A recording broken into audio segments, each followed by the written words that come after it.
So my interest here is in, first of all, protecting the sanctity of human life. So the Church believes that we're all made in the image and likeness of God, and that human life begins at the moment of conception. I'm interested in punishing people. I'm interested in their change of heart. A bishop in Illinois is refusing to give communion to Catholic lawmakers who support a new bill, one that gets rid of abortion restrictions and requires private insurance companies to cover them.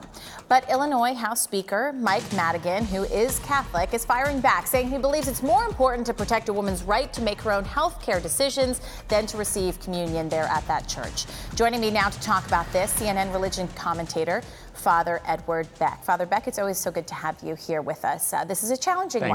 First, do you agree with the decision by the bishop?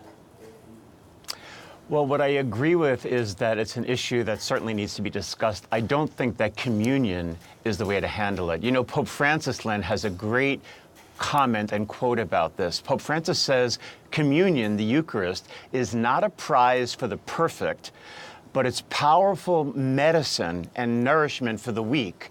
So what he's saying is, communion, withholding communion, is not the answer to addressing something you don't agree with or sinfulness. That communion sometimes is to empower someone who may be struggling or weak or even sinful, and maybe get them back into the tent. So I don't think that communion and withholding communion is the way to deal with this kind of an issue. And other bishops like Cardinal Dolan in New York had the same issue, as you may remember, with Governor Cuomo and other legislators in New York when there were calls to exclude them as well.